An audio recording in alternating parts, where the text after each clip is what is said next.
সকালে ঘুম থেকে উঠে দেখছি সোফাতে দুটো কুশান পড়ল, আর তাহলে বাকি কুশানটা কোথায় গেল? এই খুঁজতে খুঁজতে তারপর আমি আবিষ্কার করলাম রুহি এইখানে তার গাড়ির ওপরে কুশান দিয়ে তার দুটো বেবিকে ঘুম পাড়িয়ে রেখে দিয়ে গেছে।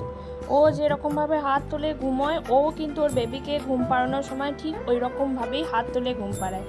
দেখে আমার এত ভালো লাগলো কি বলবো। আর এইদিকে দেখুন, পুজো করতে এসেছি, পুজো করা হয়ে গেছে এখন।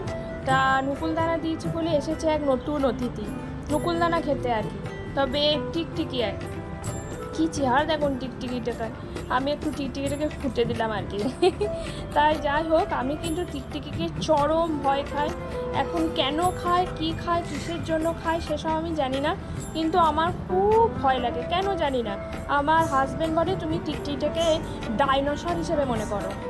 এক কথা রান্না হয়ে গেছে। সকালে আগে রান্না করেছি হচ্ছে পটল দিয়ে, আলু দিয়ে, সেই যেভাবে দই দিয়ে দই বলছি দুধ দিয়ে, আর ওটাকে সর্ষে পাতা দিয়ে একটা তরকারি। খেতে কিন্তু দারুণ হয়, বাড়িতে করে দেখবেন। অনেকে ভাপে বসায়, আমি ভাপে বসাইনি, জাস্ট আমি রান্না করেছি।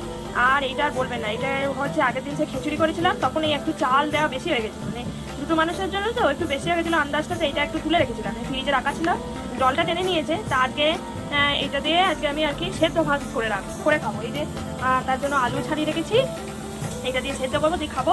আর রাতে আবার ভাত খাবো, মানে আজকে মোটামুটি 3বার ভাত হবে। আর এটা হচ্ছে পনির, এই সেদ্ধ ভাতের মধ্যে 2-3 টুকরো পনির দিয়ে দেবো, সেটা আমি রুহিকে খাবো। রুহির জন্য এখানে বসিয়েছি ডিম। ভাগ্যটা খুবই খারাপ, রুহির না আমার জানি না, ডিমটা পুরো ফেটে কি অবস্থা দেবে। এই যখন এই ডিমগুলো ফেটে এরকম বেরিয়ে যায় না, এত রাগ ধরে কি বলবে। ডিমটা না যাবে খাওয়া, এবার ফেলতে গেলে মনে হবে আহারে কত দাম, আর কি ডিমের দাম হয়েছে বাপরে বাপরে, একটা ডিম ফেটে যাবে না, ধরুন ডিম নষ্ট।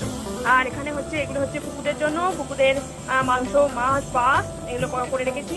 এখানে পুকুরের এই ভাতটা একটা সিটি দেবো, সিটি দেওয়ার পরে এটাকে বন্ধ করে দেবো। বন্ধ করে যখন সিটিটা বসে যাবে, মানে ভাতটা বসে যাবে, তারপরে মাংসগুলো দেবো।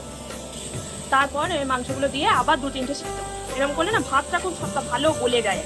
তো আজকে আমি এই করবো, আর নিজের জন্য একটু বেগুন ভাজবো, আর একটা মাছ ভাজা করে নেবো, ব্যাস। আজকের দুপুরে আমার খাওয়া কমপ্লিট। আবার রান্না হবে রাত্রেবেলায়। এই হচ্ছে আজকের মেনু।